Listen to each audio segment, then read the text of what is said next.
Shift Kora.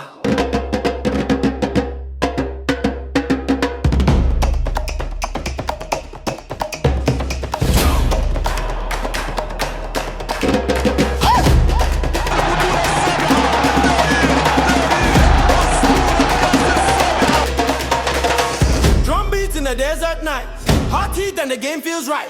They dance to the drums delight, they chant Shift Kora. Shift Kora. Shift Kora. Shift Kora. And we feel alive, African dream alive. We feel alive. And we feel alive, African dream alive. اهلا بيكم في حلقه جديده من حلقات شفت الحكاوي من كاس الامم الافريقيه. والحلقه دي هنتكلم فيها عن كاس الامم 2010. اللي ما شافش الحلقتين اللي فاتوا يخش يشوفهم تاني لكاس الامم الافريقيه 2008 وكاس الامم الافريقيه 2006 علشان احنا بنحكي فيها دلوقتي كنوع من التسخين لكاس الامم الافريقيه. الحكاوي بتاعت كل واحد فينا يعني ايه اللي حصل معاه وهو صغير، برضه بحس ان احنا يعني لقينا فاكر بقى الذكريات وقعدة قهاوي كده بقى، لقينا الماتشات دي كنا سننا صغير برضه ساعتها. عبد الله زراعي شخصنا من ساعه ما عرف انا قد ايه. كان عندي كام سنه ساعتها؟ 2010. لا الحمد لله كبرت بقى. عندي كام سنه يا ودي؟ كبرت 8 سنين. 8 سنين بقى خلاص. زي الفل كده. انا كان عندي 11 سنه ساعتها وانت 12 سنه بقى. طب يا عم انا عامل فيها ليه؟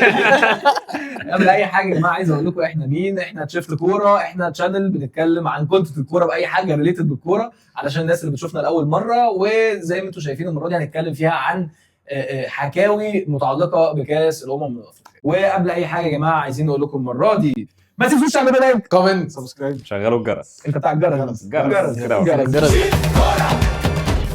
ورجعنا لكم مره تانية. قبل اي حاجه عايز اسالكم كده، كل واحد فينا هيسمي البطوله باسم إيه؟ ابدا انا بقى يلا بينا. بحاجه مختلفه ولا اسيب لكم انتم المره دي؟ انت عارف اللي انت بتبقى عارف البيك اللي هنقولها سريعها. هقول لكم حاجه مختلفه المره دي. بطوله جد يا يا عيني يا عيني. ماشي، ما انا ممكن بقى احرفها لك بقى. بطولة البديل الذهبي. ماشي حلو. بس برضه في نفس السكه. نفس السكه بتاعتي. لا ما حاولي اكتر من قلته. هو ماشي. يعني بطولة جد. بطولة جد طبعا. وممكن جد بطولة وخلي بالك اخذ الحق ان انت خدت حقك انا من لسه كنت الجزائر. عايز اقوله بقى. ايه بقى؟ والصقر. كنت عايز اقول بقى الطار الطار بتاع بقى. ماتش بطوله الطار. ده ماتش الجزائر سميها زي ازاي؟ الصفيات وبتاع. سميها ازاي؟ مش عايز اخليها طار، الدنيا صفيت بينا وبين الجزائر دلوقتي. مم. طب هو لازم تايتل ولا ممكن نقول الجمله على بعضها؟ يعني انا عايز احطها على الشاشه كده. بص مش انا دايما بحط جمل طويله، خد مني الجمله الطويله دي. ايه بقى؟ الكوره تعطيك فرصه ثانيه للانتقام. يا سيدي سلام. عادل الجخ. مصر تفوقت على 4 منتخبات من اللي راحوا كاس عالم.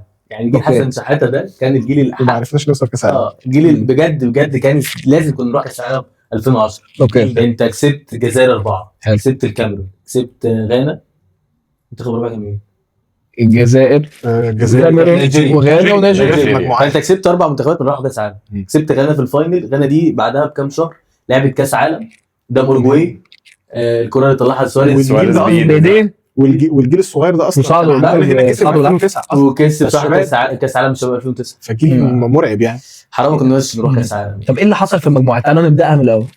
اول حاجه كانت نيجيريا. اه ده اللي احنا لبسنا فيه جون بدري قوي ده. ايوه قلنا بقى اكيد بقى اعتدال ضحراها خلاص متوقع يعني. فانت جاي تتكلم على فريق هو اوريدي جاي كاسح برضو، فان انت تلبس واحد بدري برضو دي حاجه كانت مقلقه جدا. بس اللي حصل كان عكس لمينا الدنيا. اللي توقعناه تماما يعني. انا فاكر اللي لملنا الدنيا ساعتها كان عماد متعب.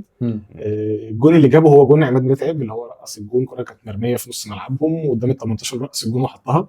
سيبك بقى من الجون. انا فاكر كويس كان ساعتها بيقولوا ان عماد متعب مش هيلعب عشان جاله فيروس معين في افريقيا وبتاع ومش هيلعب. انا فاكر دي كانت بتتقال ساعتها. انا فاكرها يعني بجد يعني من غير ما احضرها ولا حاجه. انا بجد فاكرها. مش ده الدنيا كده. فالفكره استغربنا هنا عماد متعب بادئ اساسي وكان فعلا مناخيره مزكمه يعني. وعلي محمد علي كان مناخيره مزكمه برضه. فعماد متعب رجعنا يعني في الماتش. وطبعا احمد حسن كان يعني كان اصلا كان مع الاهلي. كان هو جاي بيشوط. كان انا فاكر في الدوري ده جاب كام جون من بره بنفس الطريقه دي. كره تيجي تشوط 98 بيقول لك ان حسن بتلف يا ابني بتخبط بتخش. راح جاب جون برضو من بره. مش فاكر مين اللي جاب الجون الثالث بصراحه. مين يا كابتن؟ جده. اللعيب بتاع انا عارف انا عامل ديلي كل مستنيك ماتش. تلحق نفسك. لا في البطوله دي يا جماعه بجد الواحد بقى خلاص عارف ان جده هينزل يجيب جون يا جماعه بجد يعني اللعيب هو ده كان التريد مارك بتاع الدقيقه 70 بس لا يعني وجده جه ليفل بدل ما مين حصلش بقى؟ في تاريخ الكوره بيتهيألي. الصراحه جد جه مكان مين؟ مكان مين؟ ايه اللي حصل بقى؟ انا عايز بيدو احنا كان في البطوله دي في كذا استبعاد زي ما صمو كان بيقول، منهم اصابات زي ابو تريكه، ومنهم في لعيب ما كانش بيفهم عمرو زكي بقى وشوقي، ما كانش في حمص، في كان كذا لعيب يعني من اللعيبه اللي هي بتاعت ولاد حسن شحاته. فميدو رايح عند اتحاد الكوره بيسال بقى هاخد رقم كام، كان بيقول لك اكتشفت في الموبايل وهو قاعد وسط الناس يقول لك اكتشفت من النت ان انا مش في القايمه الناس تبعدوني قبل الماتش. انا فاكر التصريح ده اول ما ميدو حصل. طلع في التلفزيون قال كده، وكان وراه الاتحاد الكوره وبتاع رايح بجد يتخانق معاهم، اللي هو رايح يشوف انا هاخد رقم كام بقى بجد يعني. فهو مستغرب من اللي حصل. ما هو استبعد اصلا في البطوله اللي قبلها، هو مستغرب ليه؟ واللي استغرب منه اكتر لا بس دي كانت قبلها على طول، هو كان فاكر ان هو رايح عشان كانوا 27 بس واحد 2010 دي كان مع الزمالك اصلا فكان ماشي كويس. ومين اللي راح مكانه؟ جده. خد بالك مين راح يقول لك مين اللعيب بتاع الاتحاد السكندري اللي راح مكانه. ما كانش يعرف ده.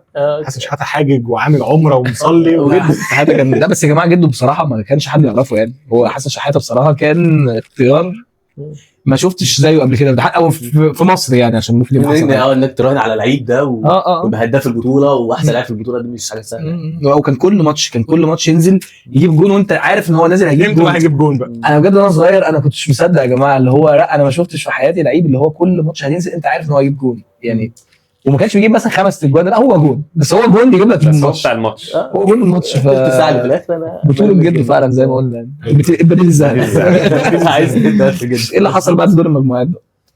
احنا لعبنا باين بعد المجموعات في دور الثمانيه لعبنا كاميرون. اوكي لعبنا الكاميرون. انا فاكر الماتش ده احمد حسن جاب كل الاجوان اللي في نفسه اللي في نفسه. فكره احمد حسن بجد انا بحب يعني، كنت بحس ان هو يعني زي في ماتش كوت ديفوار لما ضيع البيلين. انت راجل قوي. وبص احمد السقف نفسه. ايوه بص لما جاب يعني في 2006 لما جاب البيلين اللي هو في البلينات بقى ال5 و5 حط التيشيرت على وشه وكنا خسرنا انا اول واحد شاط. فلما جه الجون فينا ولا كانه مثلا خد خنجر في صدره. ولما جاب الجون الجامد يعني هو جاب جون جامد شوط من بره عادي يعني اي حاجه يلا ارجعوا وبتاع. في جون جابه ما عداش تقريبا. الجون ده ما عداش. انت راجل كده، انت راجل محترم. دي انا كنت مستنيه اشوف هيقول ايه. ولا لا عادي انت بتتكلم بقى هيقول ما عداش بس هي كده الزمالك في الاخر فمش فارقه يعني. طيب خلصنا دور الكوارتر فاينل، بعدها دخلنا على السيمي فاينل ولعبنا ماتش الاهم على الاطلاق وهو ماتش الجزائر. وزي ما انت قلت يا كابتن عادل كان ايه ماتش الطار باين ولا ماتش الكوره اقل لا تراجع ولا استسلام بين قوسين احمد مكي وحسن شحاته عامل كده. يعني مباراه كانت 4 بقى هنسميها مباراه اللي كانت 4-1 4 صايمه. هو احنا تقريبا بلاش الصايمه دي بقى عشان بتفكرني بحاجات. هو احنا تقريبا بعد ما كان في شعار كده بيتقال ما اعرفش هينفع نذيعه ولا لا، كان ساعه تصفيات كاس العالم 2010 كان بيقول ان احنا يعني محتاجين 1 2 3 عشان نكسب بقى الجزائر ونتاهل لكاس العالم. فكان بيقول لي ايه رابح سعدان في وقت كتير قوي كنت الفتره اللي فاتت فروان الجزائر ايوه كلام على بصراحه قله ادب يعني كان نفس التيم اللي بتخسر منه في السودان 1-0 تديله 4 مع الرأس، تديله 4. ده اللعيبه كانت خايفه على نفسها على فكره. فبس بقى فروقناهم يعني خدنا بحقنا يعني ككوره خدنا حقنا كوره. ويعني انا يعني كان فعلا الماتش ده انا شايف ان هو كان ممكن يخلص اكتر من 4 لولا ان لعيبه منتخب مصر خايفه على نفسها. لعيبه الجزائر بعد اول يعني تلت ساعه سابت الماتش خلاص. يعني من اول بيلم بتاع حسني اللي تقريبا من بعديها لغوا القانون بتاع اللعيب اللي بيهوش. حاجه مستحيل هوش الكوره يعني هوش وهو على الكوره يعني هو الشاوش اترمى وهو علق قال له سوري جاب كده راح الثاني. هو القانون ده عمل بعديها تقريبا فعلا يعني مش شرط عشان حسني يعني بس حسني كان بيلعب ضربات الجزاء دي كده اللي هو يصبر دي بالذات كانت بس الصراحه كانت حلوه. هو اصلا هو ما هوشوش قوي، هو اصلا هوش وهو بيشوط يعني هو مش وقف لو وقف وراح الجول ما لحقش يعني مش لو حط نزل رجله بس دي لو عادت وراح داخل فاول. هو في العادي كان بيشوط زي ما انت بتقول من اول 2008 بس دي بجد وقف على الكوره. هو ده كده وراح شايط. انتوا عارفين فكره البنالتي دي كويس جدا. انا مستغرب اصلا اتحسب بصراحه. ما هشامش قاعد يشاور ما الحكم اتخانق مع الحكم وراح وقف الماتش آه. واتخانق مع الحكم بس كان بتاع مشاكل ربنا مم. يديله الصحه يعني. وبعديها بقى خلصنا. الجول بتاع نقول بس عشان في كام لقطه حلوه في الماتش. في الماتش ايه اللي حصل تاني؟ لا ده في الجول لقطه جامده آه. جدا مالهاش علاقه بالجوان. ايوه عايز قولها انت. الماتش عادي خالص، لقيت فجاه احمد المحمدي معاه الكوره بيعمل يا لهوي قاعد جنبه. من ساعتها بقى محمد هاني بقى اتعادى بقى ليه نفس الفنتات بقول يا جماعه انا هيغير فنتات من دوكو.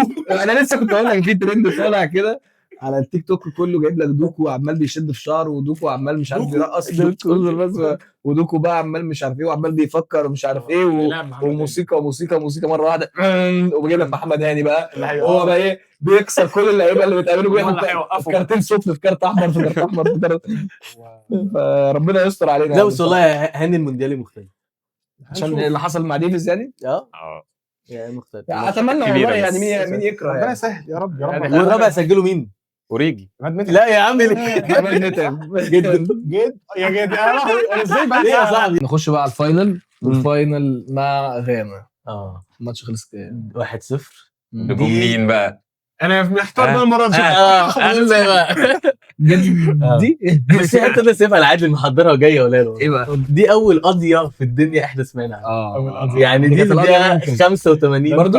في قواضي كتير قوي في نفس ناحيه الجون برضو وجدته في الزاويه البعيده للجون. فلا دي اول قضيه احنا سمعناها قبل قضيه قفشه. انت عارف ان يعني بمناسبه بقى القضيه كنت شايف فيديو قريب بما انك فكرتني يعني محمود علاء بيتمرن على الاسيست ده طول السنتين اللي قعد فيهم مع الزمالك.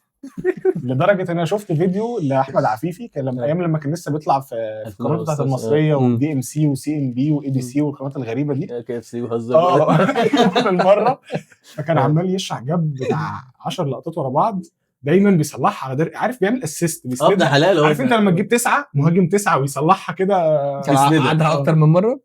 هو كان بيحاول وفشل كل اللي فاتوا ما عدا بتاعت القضيه. وقسما بالله قفشه لو جات له 100 مره مش كل مره ما هتخش جول. هي مكتوبه بقى يوم شفتوا بتنتي لما جابوا حاجه صعبه والله يعني كان كلام كتير قوي ورجعنا بذكريات يعني. والله رجعنا كده بالزمن لمره. رسالة. ويعني المره دي بقى الحلقه هتبقى اخر واحده ليها علاقه بان احنا نبقى بطل والافراح عشان اللي جاي كله مختلف على اللي جاي. طب مين بقى بطل البطوله دي؟ بطل البطوله يعني ما فيهاش كلام يعني ما فيهاش دي بجد ما فيهاش كلام بقى اكتر واحده جدا. انا برضه هختلف معاك. انت بقى على فكره انا معاك في الحوار ده. خالف تعرف. انا زي احمد حسن كان توب يا جماعه انا عايز اقول لك على حاجه بجد والله بعيد بقى عن ان جده هو الهداف في دي. احمد حسن في 2006 هو الهداف 2010 ولا هو 2006 انا قصدي هداف كان هداف البطوله الاولى. هو الثاني باربع اجوان من لعيب نص ملعب. وفي 2008 كان انا فاكر ان هو كان حسني كان ايتو برضو الهداف. بس احمد حسن كان جايب كذا جون ان في 2000 لا مش احمد مش 2008 في 2010 دي احمد حسن كان جاب 5 أو 4 اجوان. فتخيل لعيب نص ملعب شبه بيدافع عندك وبيجيب كل جوان دي ونفس وشايل الفرقه. انت حاسس ان هو برضه نفس الحكايه؟ احمد حسن لان جده بغض النظر عن جول ماتش غانا هو جده في كل الماتشات اللي نزلها كان بيفنش بعد ما الماتش بقى يعني الجزائر 3-0 هو جاب الرابع.